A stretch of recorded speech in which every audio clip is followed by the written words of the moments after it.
All right, guys, we are back at it. We are working on the Crankgen. For the past couple days, I have been working on this thing. It's taken me probably a day and a half just to get this far.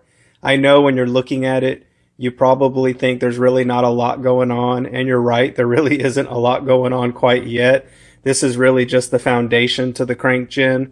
It probably looks like your project for your first day at kindergarten at this point, but just wanted to share some of the obscure and strange details that are on this Crankgen compared to available plans or available shells that have come out in the past that seem to do it more in line with like Stefan's plans. And that's just because there's not really a lot of information available of how this actually works and the particular measurements to build this thing. There's really a lot of measurements going on, and that's just because the screen use packs were so wonky. There were so many different curves and just a lot of ugliness going on, if you want to be honest about it. But since I'm trying to replicate the screen packs, we got to try to replicate that ugliness the best we can. On a lot of the older plans, most of these boxes are square. But in the case of the screen use packs, they are not square. This particular box, this is the top of the Crankgen, so this is where your crank knob would sit. It's not straight. It's not square. There are some angles going on here. I don't know the exact degree angles offhand, but there is a slight angle here and a slight angle here. As you can see when you're looking at the top of the Crankgen, there is quite an angle here on this right side, and also here.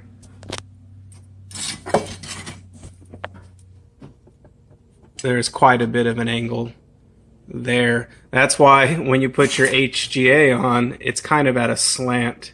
Another part here, when you're looking at the side, there is another angle. The ribs kind of are at a tilt, you know, just like the power cell ribs. So yeah, that's what's going on right now. There's so many measurements. Like for instance, you have this box right here. This bottom box of the Crankgen is 1/8 of an inch lower than this top box. But I'm trying to get every measurement possible correct. So, you know, where your split loom goes, I'm trying to get the measurement right from the height of it to the top of the box. Same thing on this side, trying to get the measurement right from there to the top of the box, trying to get the height of this 1-inch PVC that I put here, trying to get the correct height from this box to there. So there's really a lot going on. It's very time consuming, but I'm pretty happy with it at this point. This is my base, this is my foundation, and what we got to do is turn this thing into something a bit more organic and get it looking like the original Hero packs. For the ribs, a lot of the ribs are not correctly spaced apart. So that's another thing we got to do. We got to get each rib properly spaced apart to look like the screen use packs. So we are making progress. I got around to adding some of the curves. Now, as you can see, I'm trying to get these curves to match the screen use packs by looking at various reference photos, using an HMS shell that I have, and really trying to nail it. It takes quite a bit of time. As you could see in the previous clip, this was all square.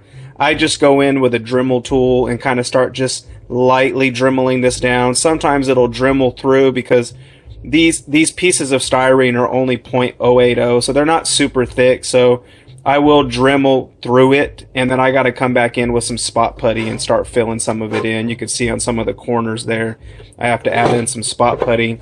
You can see the inside. I kind of fill those corners. That's okay. I got to go in and start sculpting some more, like this area right here. I come in with some putty and I start filling all this stuff in. On my previous shell, had the same issue. I did do the Crankgen a little bit different on my previous shell. This one is much better, much more accurate than the previous one. Although I do have a sentimental attachment to my previous Crankgen. I thought for the time it was awesome, but I did realize while doing this one that I was off just a slight hair on some of the areas that I was able to make up for on this one. As you can see, I started adding the ribs.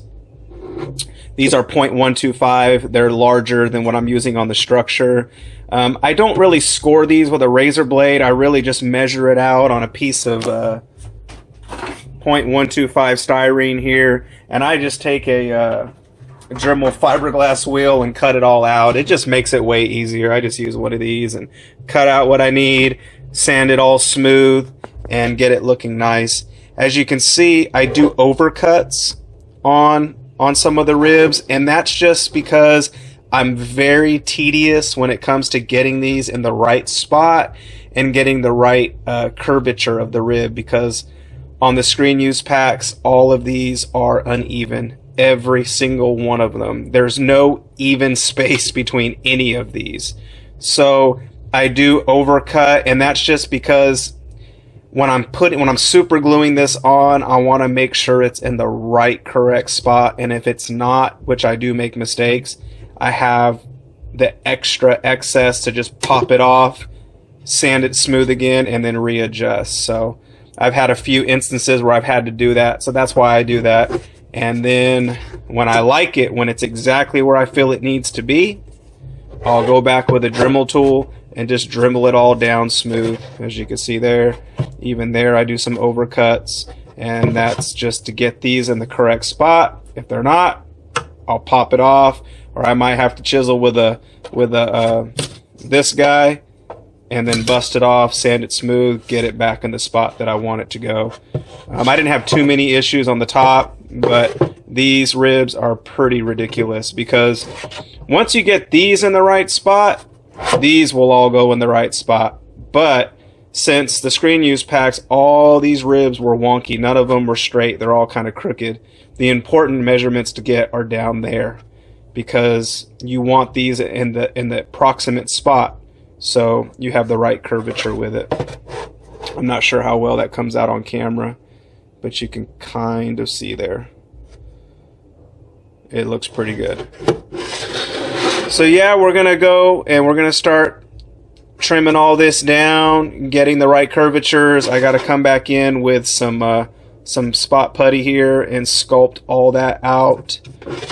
These are also uneven. These are not the same spacing.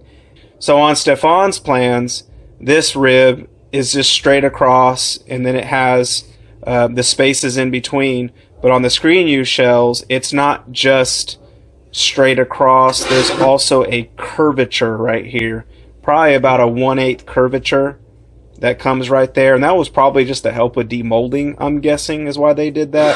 I'm not sure, but we're going to add the curvature, and then I'm going to start taking some 1/8 files, microfiles, and then go in and start making those. So yeah, that's it so far. I'm going to get back at you with the next one, and we're going to get this looking spot on. I'm feeling it. I think we're going to do it. So bear with me, be patient with me, and we'll get this thing knocked out. All right. Thanks, guys.